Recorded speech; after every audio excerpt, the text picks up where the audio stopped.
बिस्मिल्लाहिर्रहमानिर्रहीम। अस्सलाम वालेकुम। कैसे हैं आप सब? आज बारिश हुई है हमारी तरफ, और बारिश होते हुए की तो वीडियो नहीं ले सकी, बारिश के बाद की वीडियो है। मौसम बहुत अच्छा हो गया है, बारिश हुई है, पौधे फूल बहुत ज़बरदस्त किस्म की लुक दे रहे हैं, बिल्कुल साफ़ शफाफ हो गए हैं।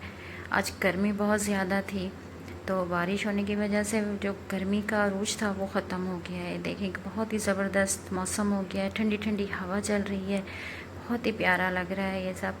और जो दरख्तों के पत्ते हैं वो बिल्कुल इतने प्यारे हो गए, धुल गए हैं, और इस तरह से लग रहे हैं जैसे सर्दियों में वो उनके ऊपर शबनम नहीं आ जाती है। बहुत ही प्यारा व्यू दे रहे हैं।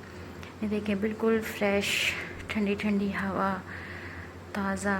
गांव का में रहने का अपना ही एक मज़ा होता है, बहुत ही प्यारा लग रहा है। ये देखें क्लोज से, चारों तरफ बादल छाए हुए हैं, ठंडी ठंडी हवाएं चल रही हैं, बहुत अच्छा मौसम हो गया। आज तक के लिए बस इतना ही। प्यारी नाज़िया को अपनी दुआओं में याद रखिएगा। अल्लाह हाफिज़, टेक केयर।